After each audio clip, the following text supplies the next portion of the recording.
এই জন্য বাংলা ভাষী, যেহেতু বর্তমান 2024 পরবর্তী বিশ্বে এশিয়া মহাদেশ এখন লিডিং পয়েন্টে থাকবে। এশিয়া মহাদেশ এখন নেতৃত্ব দেবে অন্য সকল মহাদেশের। এটাই নবীগণের মহাদেশ এবং হাসরের মাঠের মহাদেশ। সর্বশেষ যে নবী এসছেন এই মহাদেশে এসছেন, হাসরের ময়দান যে সামনে হবে সেটাও এই মহাদেশে, সর্বশেষ যে ইমাম মাহদী আসবেন এই মহাদেশে আসবেন, ঈসা আলাইহিস সালাম আসবেন এখানে আসবেন, দাজ্জালের যুদ্ধ এখানেই হবে, সব এই মহাদেশ কেন্দ্রিক।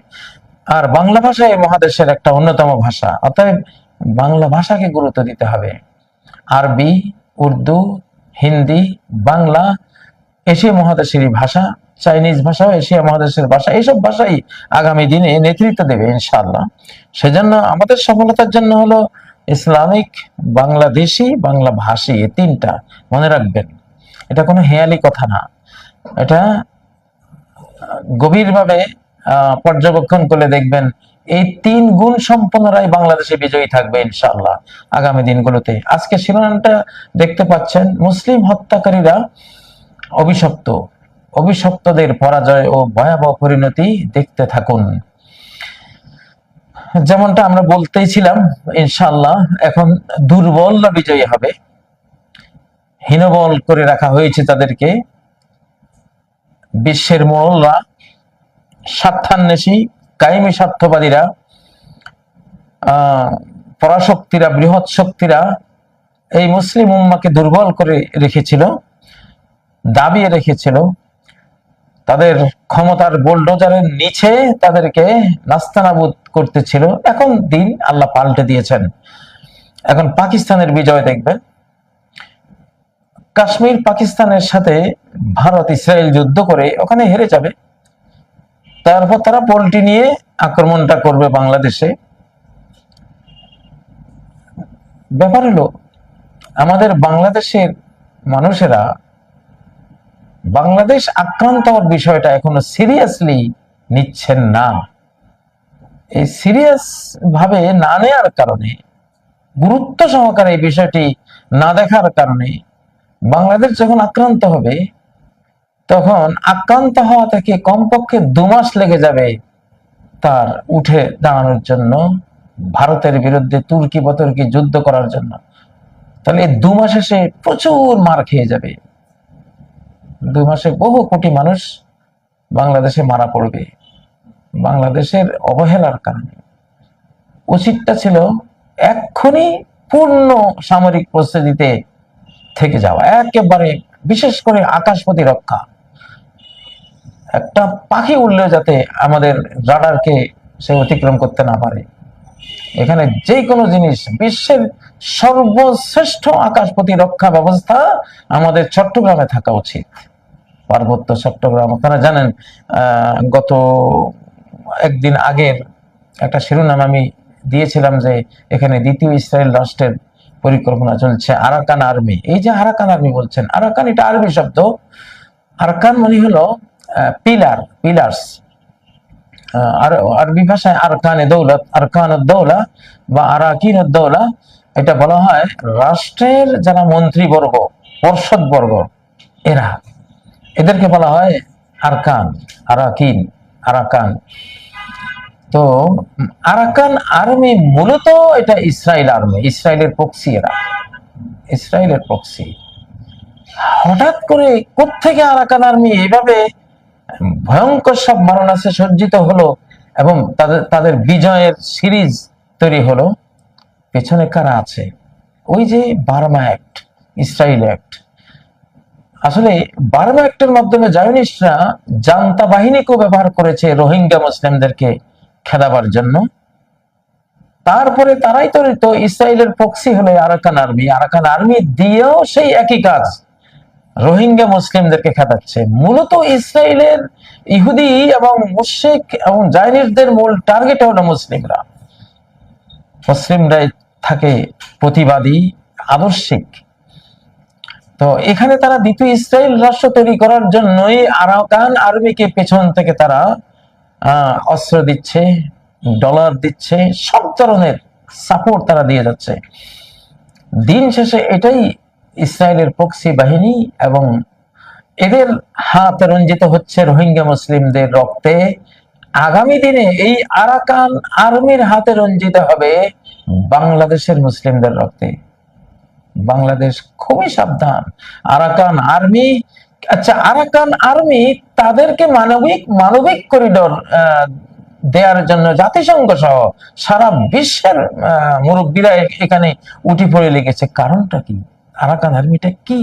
এরা যদি ইসরায়েলের পক্ষী না হতো, জাতিসংঘ বা অন্য বিশ্ব মুরব্বীরা কোনো গুরুত্ব দিত না, কিন্তু এটা ইসরায়েলের পক্ষী।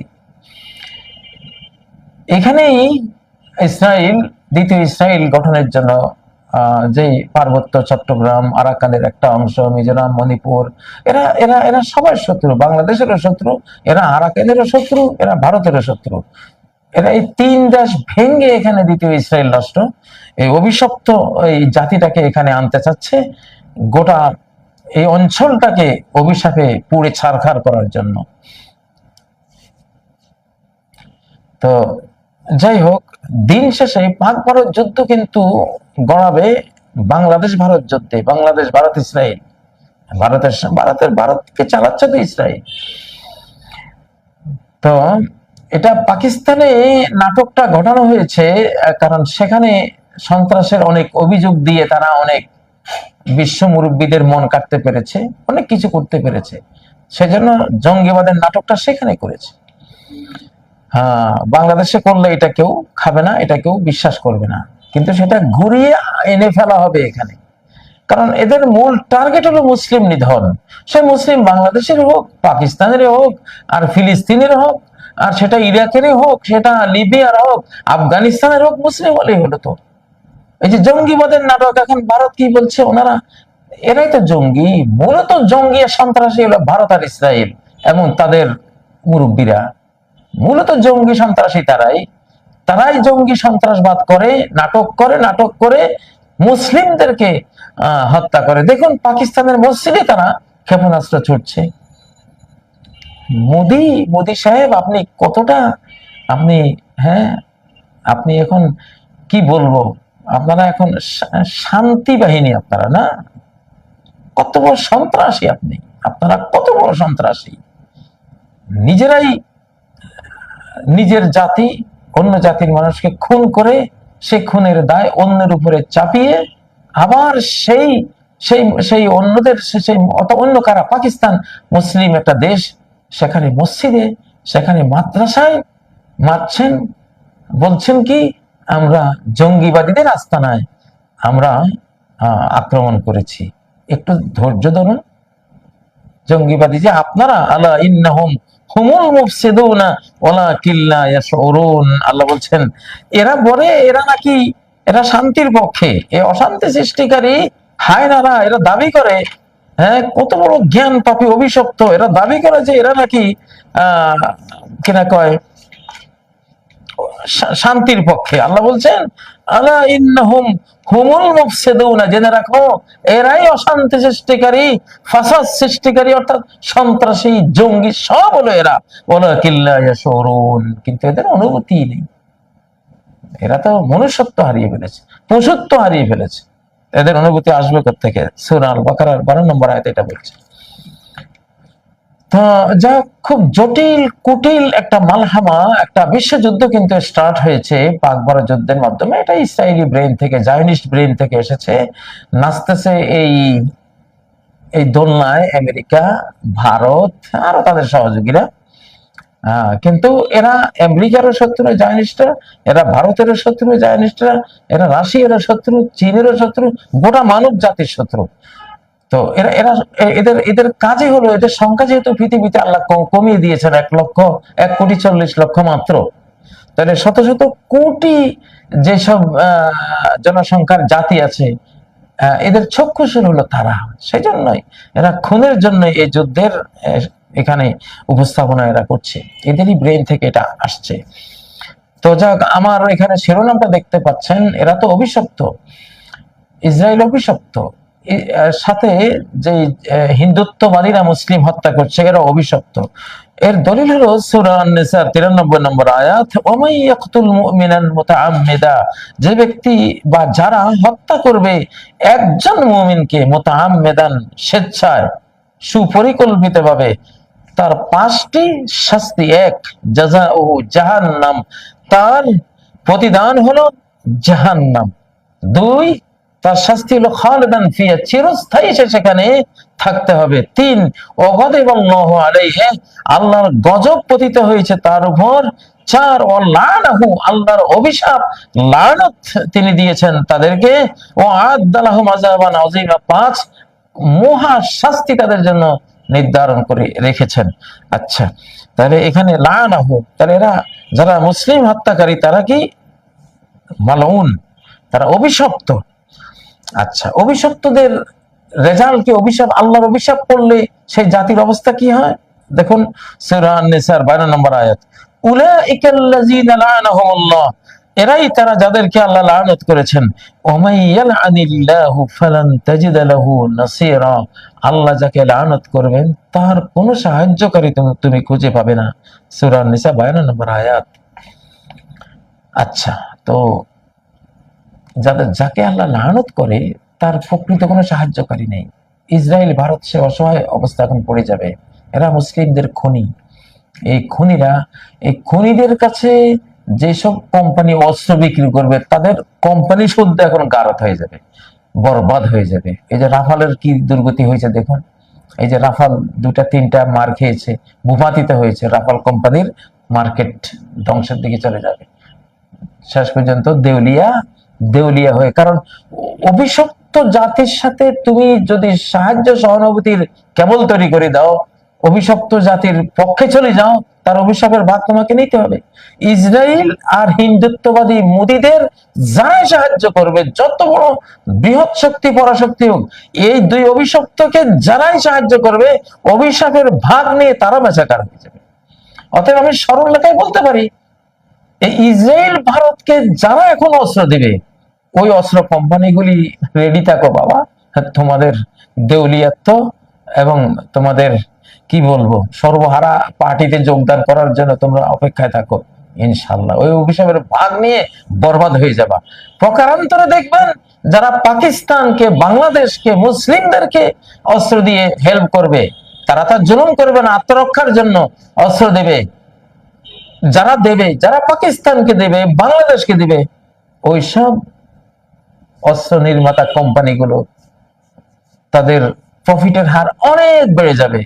কারণ এরা হলো রহমতপ্রাপ্ত উম্মাহ, রহমতপ্রাপ্ত জাতি। এরা মাজলুম, এখন আগেও 1 শতাব্দী এরা মজলুম ছিল, এখন তাদের সময় হয়েছে। আল্লাহ তাদেরকে রহমতের কোলে টেনে নিয়েছেন, ক্ষমা করে দিয়েছেন। এখন তারা রাইজ করবে, উন্নয়ন তাদের হবে, বিজয় তাদের আসবে। এবং তাদেরকে যারা সাহায্য করবে, যে কোনো কোম্পানি, চীন বলেন, তুরস্ক বলেন, অন্য কোন দেশ বলেন, এইসব মুসলিম নির্যাতিত মজলুমদেরকে যারা অস্ত্র দেবে, তাদের অস্ত্র সারা বিশ্বে সমাদৃত হয়ে যাবে ইনশাআল্লাহ। কারণ বিজয় তাদের পাওনা হবে। অতএব এটা এখন ঘটবে। সেজন্য দিন যতই যাবে কিছুতেই ইসরায়েল ভারত বিজয় হবে না ইনশাআল্লাহ। আপনারা ধরে রাখেন এটা জিরো। এটা দিন যত যাবে তারা ডাউনে যাবে, দিন যত যাবে মুসলিম উম্মাহ ইনশাআল্লাহ তারা বিজয়ে যাবে, তারা এগিয়ে যাবে, তারাই আগামী বিশ্বের নেতৃত্ব দেবে আল্লাহর হুকুমে। আল্লাহ তাআলা তাদেরকে চুজ করেছেন, তাদেরকে মনোনীত করেছেন। আল্লাহর এই পৃথিবীটা এসব শয়তানরা নষ্ট করে দিয়েছে, নাপাক করে দিয়েছে। বিগত 100 বছরে, 1টি শতাব্দীতে পৃথিবীর প্রতিটি ঘরকে তারা অপবিত্র করে দিয়েছে, মানুষের বেডরুম পর্যন্ত নাপাক করে দিয়েছে। স্যাটেলাইটের মাধ্যমে দুনিয়ার সমস্ত নোংরামি, অসভ্যতা, বেহায়াপনা, জিনা, ব্যভিচার এবং হেন অপকর্ম নাই যেটা তারা করে নেই, সারা বিশ্বে ছড়িয়ে দেয়। তো এইসব অপবিত্রতা থেকে তো পৃথিবীকে আল্লাহ তাআলা পবিত্র করবেন, সে দায়িত্ব আল্লাহ মুসলিমদেরকে দিয়েছেন। এখন মুসলিমদেরকে যারা সাহায্য করবে, তাদের হেল্প করবে, তাদের ব্যবসার উন্নতি হবে, তাদের দেশ ভালো হবে, তারা ভালো হবেন, তাদের আয় উন্নতি সব বেড়ে যাবে। আর ইসরায়েল ভারত গংদেরকে যারা অস্ত্র দিবেন, আপনাদের অস্ত্রের ব্যবসা আর করা লাগবে না ইনশাআল্লাহ। অচিরেই আপনারা দেউলিয়া হয়ে ভিক্ষা জুড়ে নেবেন ইনশাআল্লাহ। কারণ অভিশাপ টেনে নিচ্ছেন, এরা তো খুনি। এরা এখন পাকিস্তান কাশ্মীরে একটা নাটক তারা জমিয়েছে, টার্গেট কিন্তু বাংলাদেশ। এই পার্বত্য চট্টগ্রাম সমগ্র এশিয়া মহাদেশের সবচেয়ে গুরুত্বপূর্ণ স্ট্র্যাটেজিক এরিয়া। এখানে বসা মানে গোটা এশিয়া মহাদেশ তার হাতে, এটা এরা জানে, ভালো করে জানে। আর এই বাংলাদেশকে তো 200 বছর জোকের মতো চুষে খেয়েছে কারা? এই জায়নিস্টটাই তো, রথচাইল্ড ফ্যামিলি। রথচাইল্ড ফ্যামিলির তো ইস্ট ইন্ডিয়া কোম্পানি। রথচাইল্ড যে ইহুদি, সেই ইহুদিরই তো কোম্পানি ছিল ইস্ট ইন্ডিয়া কোম্পানি। এই ক্লাইভেরা তো তাদেরই দালাল ছিল। এবং ক্লাইভদের মাধ্যমে এই বাংলাদেশ দখলের পরেই যে গোটা বিশ্ব দখল করতে পেরেছিল জায়নিস্টরা, এটা ইতিহাসে জায়নিস্টরা জানে। এই বাংলাদেশে কি পরিমাণ মধু আছে, বাংলার মধু তারা আগে খেয়েছে 200 বছর, সেই মধুর লোভে এখন আবার আসছে। কিন্তু চান্দুরা, এইবার যে তোমরা মরবা, এইবার যে আর আগের বার না, এটা তো বুঝতেছো না। বলে রাখলাম আমরা, সামনে বুঝবা। মারতে তো আসবাই, আমরা জানি। আরাকান আর্মি তোমাদের প্রক্সি আর্মি, ইসরায়েলের প্রক্সি আর্মি, মানবিক করিডোর তোমরাই মানব, তাই না? তোমরাই তো মানব, আর তো কেউ মানব না। সারা কোরআনে তো এই যে সূরা আল জুমার মধ্যে কুল ইয়া আইয়ুহাল্লাযিনা হাদু, বলো হে মুহাম্মদ ইহুদিদেরকে, ইহুদি জাতি, ইন কুনতুম আউলিয়া লিল্লাহি মিন দুনিন নাস, মানব জাতির মধ্যে কেউ আল্লাহর ওলি না, আল্লাহর প্রিয় না। তোমরাই কেবল আল্লাহর ওলি, আল্লাহর প্রিয় তোমরা যদি দাবি করো। তো এতই যদি আল্লাহর বন্ধু হতে মৃত্যু কামনা করো, কারণ আল্লাহর বন্ধুরা তো মৃত্যুই চায়। মৃত্যু চাইলে তো সে আল্লাহর কাছে, প্রিয় বন্ধুর কাছে গিয়ে সে চিরসুখে সে সমাদৃত হবে। তো এরা যে নিজেদেরকে মানব মনে করে, মানবিক করিডোর মানে ইসরায়েলি করিডোর, একেবারে সোজা সাপটা তাফসীর ভাই। মানবিক করিডোর মানে ইসরায়েলি করিডোর, কারণ পৃথিবীতে মানব বলতে ওনারাই আছেন, ওনারাই মানব। আর আমরা সবাই দানব, আমরা সবাই হায়ওয়ান, জানোয়ার। আর তো মানবিক করিডোর মানে ইসরায়েলের করিডোর, ইসরায়েলকে একটা করিডোর দাও। এখন ওনারা তো সবকিছু লুকিয়ে ঝাপসা করে রাখে। ওই যে Burma act, Israeli act, Arakan army তো ইসরায়েলি আর্মি, এটা ইসরায়েলের প্রক্সি। ইসরায়েলের মানে সহায়তাই তারা ফুলে ফেপে উঠছে। বাংলাদেশকে কঠিন সতর্ক থাকতে হবে। আমরা কঠিন মার দেবো বেয়াদবি করলে, ইনশাআল্লাহ। পারবে না এখন আমাদের সাথে পারার। ওদের সূর্য নাই, সূর্য আকাশে নাই এখন, ওদের সূর্য অস্ত গিয়েছে। হ্যাঁ, ইতিহাসের পরবর্তী কোনো ধাপে তারা একবার এই উপমহাদেশে তারা অনেক ফিতনা ফাসাদ করতে পারবে, বাকি কিছুদিনের জন্য দখলও করতে পারবে, সেটা আরো পরেই। কিন্তু এবারে তাদের পরাজয় সুনিশ্চিত ইনশাআল্লাহ। বাংলাদেশের কোনো ভয় নেই, আরাকান আর্মিকেও কোনো ভয় নেই, জান্তাকেও কোনো ভয় নেই, এবং তাদেরকে হেল্প করতে যারা আসবে তাদেরও কোনো ভয় নেই। কারণ এদের সবাই এখন পতনের শতাব্দী শুরু হয়েছে, এরা পতনের দিকে যাবে। কারণ পতনের দিকে কেন যাবে? এখন মজলুম দুর্বলদের সাথে রব্বুল আলামিন যোগ দিয়েছেন। কাল্লা ইন্না মাইয়া রব্বি সাইয়াহদিন। দুর্বল মুসা আলাইহিস সালাম যেমন বলেছেন, কোশ্চেন কানেও নয়, আমার রব আমার সাথে আছে, তিনি আমাকে রাস্তা দেখাবেন। কিভাবে রাস্তা দেখিয়ে দিয়েছেন ইনশাআল্লাহ। এখন যে শতাব্দী 2024 পরবর্তী শতাব্দী শুরু হয়েছে, এটা মশা দিয়ে নমরুদ মারার শতাব্দী মনে করো। মশা দিয়ে এখন নমরুদ মারা হবে, মানে এইরকম দুর্বল দিয়ে এরকম সবলকে মারা হবে। এখন হলো মশা দিয়ে নমরুদ মারার শতাব্দী, আবাবিল দিয়ে আব্রাহা মারার শতাব্দী। এখন হলো দুর্বল 300-350 মুসার জাতি দিয়ে লক্ষ লক্ষ ফেরাউন বাহিনী মারার শতাব্দী। সেই শতাব্দী শুরু হয়েছে। অতএব বাংলাদেশের কোনো ভয় নেই। তবে বাংলাদেশ আমার কাছে মনে হচ্ছে যেন, যেটা আমরা বুঝতেছি কোরআন হাতে নিলেই, যে কিভাবে ধেয়ে আসতেছে বাংলাদেশের দিকে। টার্গেট বাংলাদেশ।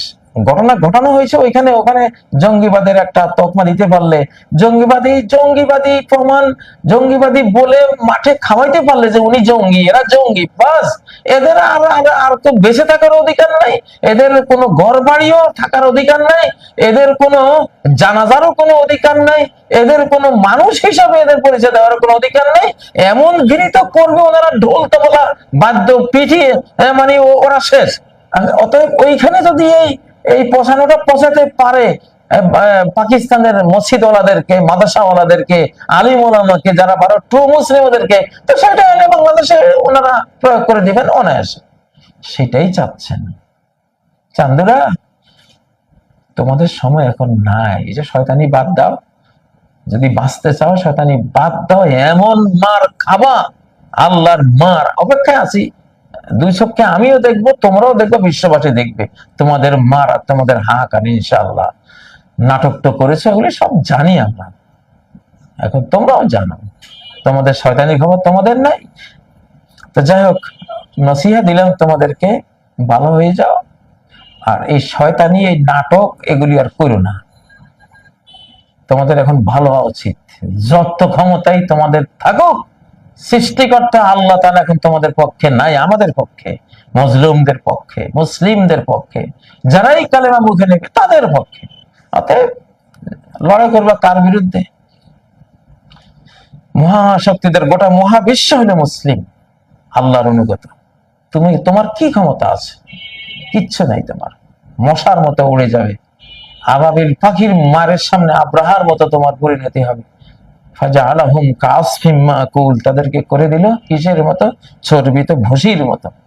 তো অতএব এইসব নাটক, এসব শয়তানি, এসব মিথ্যাচার ত্যাগ করো।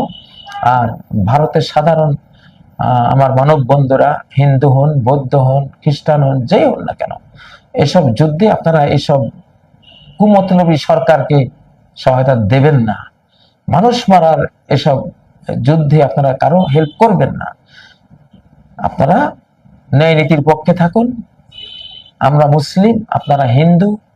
আমরা যুগ যুগ থেকে এই উপমহাদেশে আমরা বাস করছি। আমরা শান্তি প্রিয় জাতি। আপনারাও সাধারণ যারা আছেন শান্তি প্রিয়। সরকারকে বলুন, সরকার শুনবে না আমরা জানি, তারপরেও আপনারা বলুন যে এই যুদ্ধ থেকে নিজেরা দূরে থাকুন। এই যুদ্ধে আমরা সমর্থন দেব না। আল্লাহ আপনাদের তৌফিক দান করুন।